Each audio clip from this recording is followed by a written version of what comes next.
তোমরা সবাই কেমন আছো? আশা করি সবাই ভালো আছো। তো বন্ধুরা, আজকে আমরা প্রাইমারি ইন্টারভিউর কিছু প্রশ্নোত্তর আলোচনা করব, যেগুলো তোমাদের আপকামিং ইন্টারভিউর জন্য খুবই কাজে লাগবে। তো অবশ্যই তোমরা ভিডিওটি শেষ পর্যন্ত দেখবে। এবং আমরা কিন্তু আমাদের এই ইউটিউব চ্যানেলে সমস্ত কিছু আলোচনা করছি। একটা সিরিজ বানানো আছে এই ইন্টারভিউর উপরে, তোমরা অবশ্যই সেই সিরিজটা দেখে নিতে পারো, এতে তোমাদের খুবই কাজে লাগবে। এখানে সমস্ত ধরনের প্রশ্ন আমরা আলোচনা করেছি, যেগুলো 2022-23-এর ইন্টারভিউতে ধরা হয়েছিল। এবং আমরা কিন্তু কেমন ধরনের প্রশ্ন আবার ধরা হতে পারে সেরকম ভেবে আমরা কিন্তু আলোচনা করছি।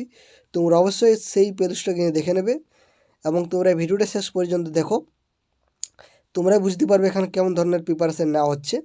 তো চলো আর বেশি কিছু বলছি না, ভিডিওটি শুরু করছি। তো দেখো, প্রথম প্রশ্ন সেটা কী রয়েছে, শিক্ষা অধিকার আইন সম্পর্কে কি জানেন, যাকে আমরা আরটিআই দেখতে পাচ্ছি। তোমরা আরটিআই তোমরা অনেক অনেক সময় এটার ফুল ফর্ম তোমাদেরকে জিজ্ঞাসা করবে যে আরটিআই এর ফুল ফর্মটা কী। তো সেটা হচ্ছে রাইট টু এডুকেশন, বুঝতে পারছো?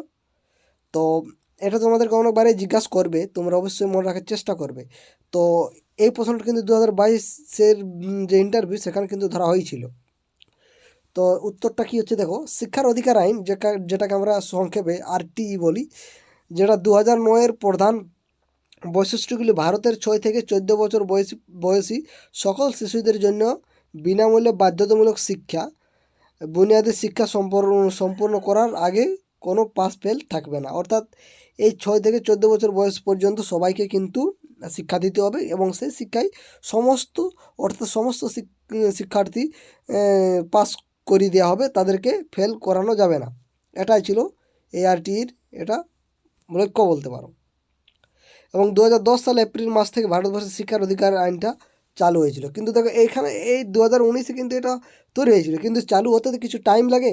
তো এটা কিন্তু 2010 সালের 1 এপ্রিল কিন্তু এটা চালু হয়েছিল, বুঝতে পারছো? তাহলে তোমাদেরকে এরকমভাবে কিন্তু অনেকবার ধাঁধাতে ফেলে দিতে পারে, যে বলবে 2000 যে 9 নাকি 2010, তো কোনটা আপনি বলবেন। তো প্রশ্নটি যেমন বলবে সেই অনুপাতে আপনাদেরকে উত্তরটি দিতে হবে। অর্থাৎ আপনাদেরকে যদি বলে সেটা চালু কবে হয়েছিল, তো অবশ্যই 2010 সালের 1 এপ্রিল বলবে। আর যদি বলে যেটা শুরু কবে হয়েছিল, হ্যাঁ, তো 2009। আশা করি এবার তোমরা বুঝে গেছো। তো চলো এবার আমরা 2 নম্বর প্রশ্ন আলোচনা করব। দেখতে পাচ্ছি তোমরা 2 নম্বর প্রশ্ন কী আছে, শিক্ষা অধিকার আইনের যে কোনো দুটি ধারা কি জানা আছে? তো এই আরটি এখানে দুটো ধারার কথা বলা হয়েছে। সেটা হচ্ছে দেখো, 1210 ধারা অনুযায়ী বেসরকারি শিক্ষা প্রতিষ্ঠানে পিছিয়ে পড়া শিশুদের জন্য 25% সংরক্ষণ করা হবে। এটা কিন্তু এই ধারাতে বলা আছে। এবং 21-এর এই ধারা অনুযায়ী শিক্ষকদের প্রাইভেট টিউশনের বাদ দিতে হবে। অর্থাৎ যে অনেকেই সরকারি স্কুলের শিক্ষক তারা কিন্তু প্রাইভেটও পড়িয়ে থাকে, তো সেগুলো কিন্তু একেবারে বাদ দেওয়া আছে। কিন্তু বর্তমান সময়ে কিন্তু তাও কিন্তু সেই সরকারি স্কুলের শিক্ষকগুলো কিন্তু টিউশন পড়ায়, প্রাইভেট পড়ায়, তো সেগুলো কিন্তু ঠিক নয়। তো সেগুলো তোমরা জানো, সেটা কিন্তু এই 21-এর এ ধারাতে কিন্তু এটা বলা আছে, বুঝতে পারছো? সেটা কিন্তু সংবিধানে ওরা ওই মাস্টারগুলো অবশ্য তারা ভেঙেছে। তো যাক, ওটা বলছি না আমি আর বেশি কিছু। তো চলো তারপরে দেখো 3 নম্বর প্রশ্ন, বর্তমানে সর্বশিক্ষা অভিযানে কেন্দ্র ও রাজ্য সরকারের মধ্যে যে আর্থিক ব্যয়ের অনুপাতটা কত? অর্থাৎ যে বর্তমান সর্বশিক্ষা অভিযানে, অর্থাৎ এই যে সরকারি স্কুলগুলোতে অর্থাৎ কেন্দ্র কত টাকা দেয় এবং রাজ্য কত টাকা দেয়, তার অনুপাতটা কত? তো তোমরা দেখতে পাচ্ছ 65:35। তাহলে দেখতে পাচ্ছ কে বেশি টাকা দিচ্ছে, কে কম টাকা দিচ্ছে। তারপরে দেখো, জাতীয় শিক্ষানীতি, যাকে এনপিই, এটা কবে ঘোষিত হয়েছিল? সেটা 1986 সালে প্রথম বলতে পারো। বুনিয়াদী শিক্ষার জনক তো অবশ্যই আমরা সকলে জানি, সেটা হচ্ছে গান্ধীজি। বুনিয়াদী শিক্ষার অর্থ কী? অর্থাৎ হাতে কলম আমরা যেটা শিখবো, হ্যাঁ, এটা কিন্তু। তারপরে দেখো, 2জন ভারতীয় শিক্ষা চিন্তাবিদের নাম বলো। তো এগুলা তোমরা নিজের ইচ্ছা মতো বলতে পারো। এখানে মহাত্মা গান্ধী, অরবিন্দ ঘোষ আমি বলে দিলাম। ভারতের 2টি শিক্ষা কমিশনের নাম বলো। তো অবশ্যই তোমরা অনেকগুলো কমিশন আছে এখানে, আমরা রাধাকৃষ্ণ কমিশন বলছি এবং কোঠারি কমিশন বলছি। এর সাথে সাথে তোমার হান্টার কমিশনও আছে, স্যাডলার কমিশনও আছে। তো বিভিন্ন ধরনের কমিশন আছে। তো সেগুলো তোমরা যদি বলতে না চাও, তাহলে এগুলো দুটো তোমরা মনে রাখছো, এখন এগুলোই যথেষ্ট। দেখো, রাধাকৃষ্ণ কমিশন সেটা 1948 সালে হয়েছিল, এবং কোঠারি কমিশনটা 1964 সালে হয়েছিল। এবং এটা স্বাধীনতার যদি বলো, স্বাধীনতার পরে প্রথম স্বাধীনতার পরে কোন কমিশনটা হয়েছিল? তো সেটা বলে রাধাকৃষ্ণ কমিশন, এটা 1948 সালে। রিমিডিয়াল টিচিং বলতে কী বোঝায়? তো বন্ধুরা, পিছিয়ে পড়া ছাত্রছাত্রীদের শ্রেণীর গড় মানের উপযোগী করে তোলার প্রচেষ্টাকে আমরা রিমিডিয়াল টিচিং বা সংশোধনমূলক শিক্ষণ বলে থাকি।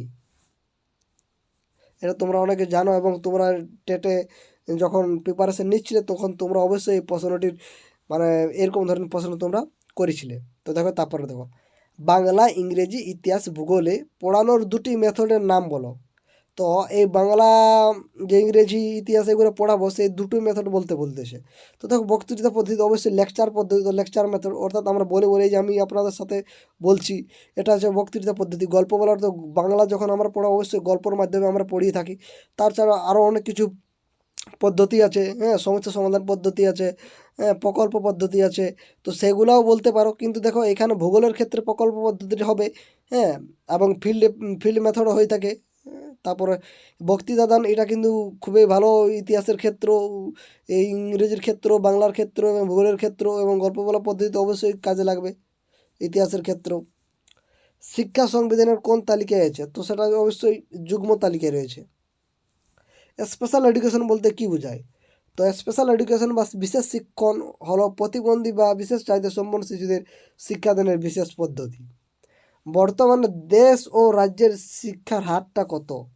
তো দেশের সাক্ষরতার হার রয়েছে 77.7%, রাজ্যের সাক্ষরতার হার রয়েছে 80.5%। দেশের বর্তমান মানব সম্পদ উন্নয়ন মন্ত্রী বা শিক্ষামন্ত্রী কে রয়েছে? তো এখানে কিন্তু দেশের বলে দিয়েছে, আমাদের পশ্চিমবঙ্গের বলেনি। তো ধর্মেন্দ্র প্রধান।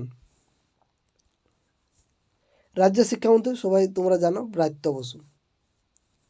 রাজ্যের শিক্ষা প্রতিমন্ত্রীর নাম সত্যজিৎ বর্মন। এটা কিন্তু রাজ্যের শিক্ষা প্রতিমন্ত্রীর নাম বলা হয়েছে। তারপর দেখো, formative evaluation and summative evaluation বলতে কী বুঝো? তো ফর্মেটিভ ইভ্যালুয়েশন হলো প্রস্তুতিকালীন মূল্যায়ন, অন্যদিকে সামেটিভ ইভ্যালুয়েশন সামগ্রিক মূল্যায়ন। অর্থাৎ আমি একটা কিছু পাঠ শুরু করবো ক্লাসের মধ্যে, তার আগে যে প্রস্তুত আমাকে নিতে হবে বা সেটা কেমন ধরনের প্রশ্নোত্তর সাহায্যে আমি সেই পাঠটাকে শুরু করব, সেটাই হচ্ছে ফর্মেটিভ ইভ্যালুয়েশন। এবং সামেটিভ অর্থাৎ শেষের মূল্যায়ন, সেটা হচ্ছে সামগ্রিক মূল্যায়ন। অর্থাৎ সর্বশেষে আমরা কী শিখতে পারলাম, যে আমরা বলি না আজকের পাঠে আমরা কী শিখলাম, সেটা হচ্ছে সামগ্রিক মূল্যায়ন। বুঝতে পেরেছো? তারপরে দেখো, পাস ফেল প্রথা থাকা উচিত কি না, আপনার মতামত কী? তো দেখো, পাস ফেল প্রথা অবশ্যই থাকা উচিত বলে আমি মনে করি, কারণ পাস ফেল ছাড়া শিক্ষার প্রকৃত যে মূল্যায়ন কখনোই সম্ভব নয়। পাস ফেল প্রথা শিক্ষাদানের বিভিন্ন সমস্যাগুলিকে তুলে ধরে। বুঝতে পেরেছো? তো আজকে এখান পর্যন্ত থাকলো।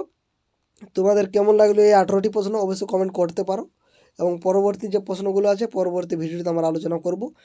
তো অবশ্যই তোমরা আমাদের চ্যানেলটির সঙ্গে থাকো এবং ভিডিওগুলো দেখতে থাকো। তো বন্ধুরা, ভিডিওর শেষ পর্যন্ত দেখার জন্য আপনাদের অসংখ্য